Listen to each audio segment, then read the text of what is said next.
دیکھیے ایک چیز تو ایران کو یقیناً منوانی چاہیے، وہ یہ ہے کہ یہ جون میں انہوں نے وہ آپریشن مڈ نائٹ ہیمر کے نام سے اسرائیل اور امریکہ نے دونوں نے مل کے ایران کی ایٹمی تنصیبات کے اوپر حملہ کیا تھا، تو جون کے بعد اب دوبارہ حملہ کرنے چلے گئے۔ اس وقت انہوں نے دعویٰ کیا تھا ہم نے اس کا ایٹمی پروگرام تباہ کر دیا، اب ایران ایٹمی ہتھیار نہیں بنا سکتا۔ اب ٹرمپ صاحب نے پھر اور اسرائیل نے پھر دعویٰ کر دیا کہ وہ ایٹمی ہتھیار بنانے والا تھا، ہم نے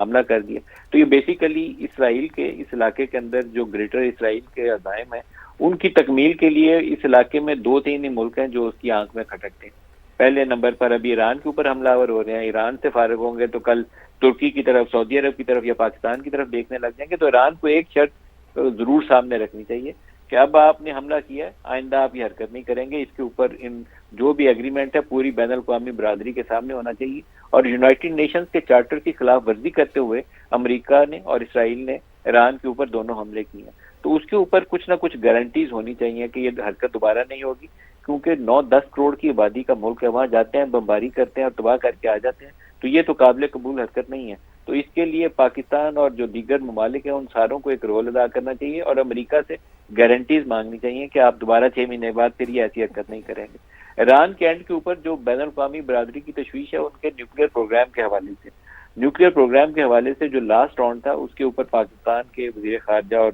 نائب وزیر اعظم یا اسحاق ڈار صاحب انہوں نے جو چیز بیان کی تھی اس کے مطابق چائنا، امریکہ اور ایران کے درمیان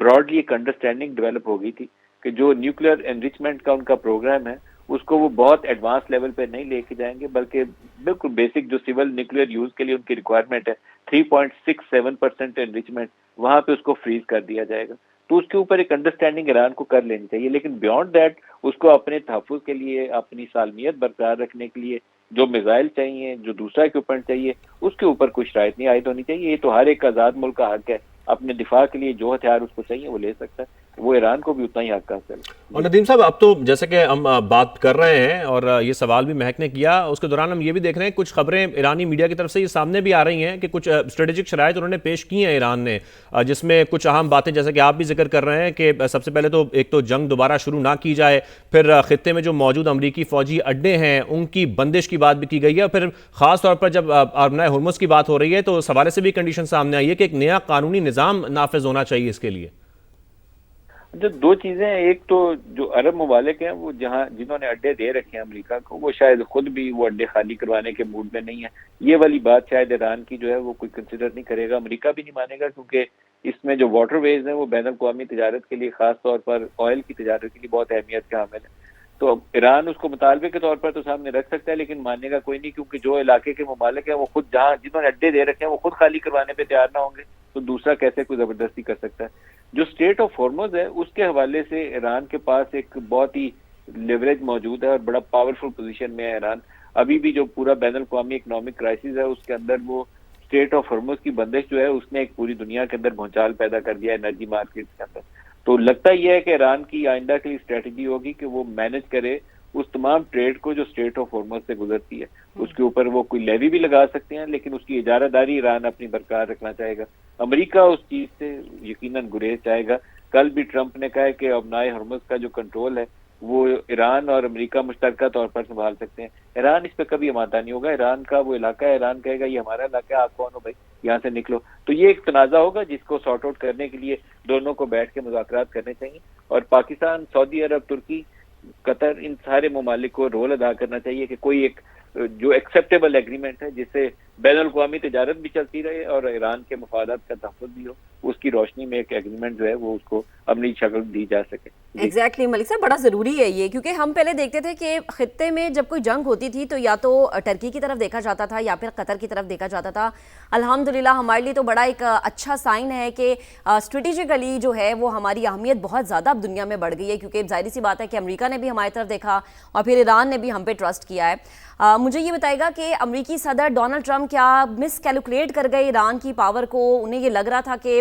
ریجیم چینج کرنے کا جو ان کا خیال ہے یا جو ان کی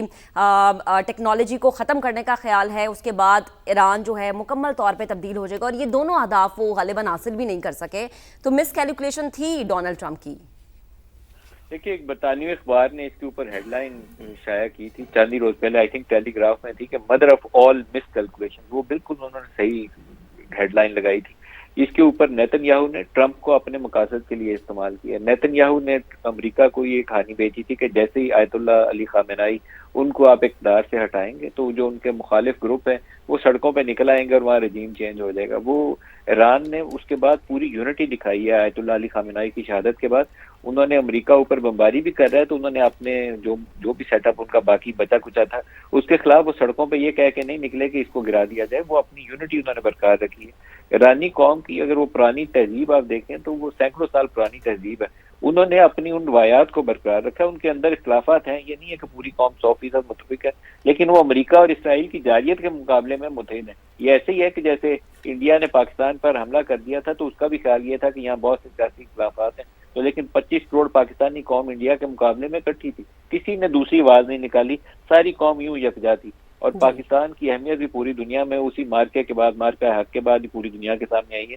کہ یہ ایک پاورفل فورس ہے ان کے پاس. یہ علاقے کا وہ تھانے دار نہیں ہے انڈیا, یہ اس کو شکست دے سکتے ہیں. تو اسی طریقے سے ایرانی قوم نے جو ریزیلینس دکھائی ہے اسرائیلی ایئر پاور اور امریکن ایئر پاور کے مقابلے کے اندر, اسی نے ان کی قوم کی عزت کی بحالی کی ہے. اور وہ دنیا کے سامنے یہ چیلنج آ گیا کہ یہ 9-10 کروڑ کی آبادی کا ملک ہے, اس کے ساتھ اب کیا کریں. اتنی بمباری کے بعد بھی وہ قائم دائم ہے, بلکہ اپنی شرائط سامنے رکھ رہے ہیں. تو امریکہ کو جتنا جلدی اس تنازع سے نکل جائے اس کی بھلائی ہے اسی میں, کیونکہ ان کی اکانومی زیادہ دیر ان لاسز کو برداشت نہیں کر سکے گی. اور جتنے باڈی بیگ یہاں سے اس جنگ سے امریکہ جانے شروع ہوں گے, ٹرمپ کی خود اپنی بقا مشکل ہو جائے گی. وہاں مڈ ٹرم الیکشن قریب آنے والے ہیں اور ان کے لیے سیاسی مسائل بہت زیادہ بڑھ جائیں گے اور مینیجیبل نہیں رہیں گے. بالکل ملک صاحب, اپنے حلقوں سے بھی امریکہ میں اب آوازیں اٹھنا شروع ہو گئی ہیں. بہت شکریہ, آپ ہمارے ساتھ موجود تھے. اور یہی زندہ قوموں کی نشانی ہوتی ہے کہ سلامتی اور قومی وقار پر وہ جان بھی قربان کر دیتے ہیں, اور ایران میں ہم نے یہ دیکھا بھی ہے.